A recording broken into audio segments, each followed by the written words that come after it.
This is The Elements of Style by William Strunk, Jr., narrated by Victor Craig. The Elements of Style. Chapter 1. Introductory. This book aims to give in brief space the principal requirements of plain English style. It aims to lighten the task of instructor and student by concentrating attention, in chapters 2 and 3, on a few essentials, the rules of usage and principles of composition most commonly violated.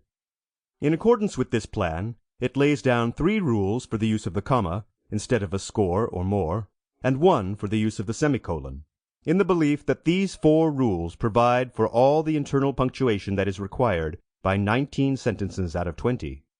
Similarly, it gives in chapter 3 only those principles of the paragraph and the sentence which are of the widest application. The book thus covers only a small portion of the field of English style. The experience of its writer has been that once past the essentials, students profit most by individual instruction based on the problems of their own work, and that each instructor has his own body of theory, which he may prefer to that offered by any textbook. The numbers of the sections may be used as references in correcting manuscript. The writer's colleagues in the Department of English in Cornell University have greatly helped him in the preparation of his manuscript. Mr. George McLean Wood has kindly consented to the inclusion under Rule 10 of some material from his Suggestions to Authors. The following books are recommended for reference or further study. In connection with chapters 2 and 4, F. Howard Collins, Author and Printer, published by Henry Froude, Chicago University Press, Manual of Style. T. L. Devine, Correct Composition, published by the Century Company. Horace Hart, Rules for Compositors and Printers, from Oxford University Press. George McLean Wood, Extracts from the Style Book of the Government Printing Office, from the United States Geological Survey. In connection with chapters 3 and 4, The King's English, by Oxford University Press. Sir Arthur Quiller Couch, The Art of Writing, by Putnam, especially the chapter Interlude on Jargon. George McLean Wood, Suggestions to Authors, from the United States Geological Survey. John Leslie Hall, English Usage, by Scott Forsman and Company. James P. Kelly, Workmanship in Words, by Little Brown and Company.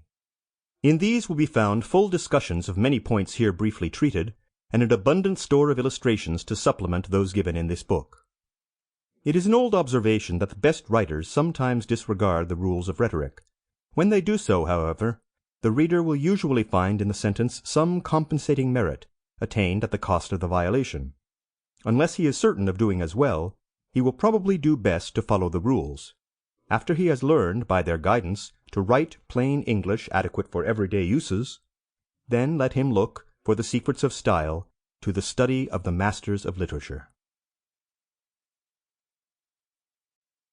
Chapter 2. Elementary Rules of Usage. Rule 1. Form the possessive singular of nouns by adding '*s. Follow this rule whatever the final consonant. Thus write, Charles's friend, Burns's poems, the witch's malice. All of these end with '*s. This is the usage of the United States Government Printing Office and of the Oxford University Press. Exceptions are the possessive of ancient proper names in '*es and '*is, the possessive Jesus with an apostrophe after the s, and such forms as for conscience sake, for righteousness sake. But such forms as Achilles' heel, Moses' laws, Isis' temple, are commonly replaced by the heel of Achilles, the laws of Moses, the temple of Isis. The pronominal possessives hers, its, theirs, yours, and oneself have no apostrophe. Rule 2. In a series of 3 or more terms with a single conjunction, use a comma after each term except the last. Thus write red, white, and blue, gold, silver, or copper. He opened the letter, read it, and made a note of its contents. This is also the usage of the Government Printing Office and of the Oxford. Sample complete. Ready to continue?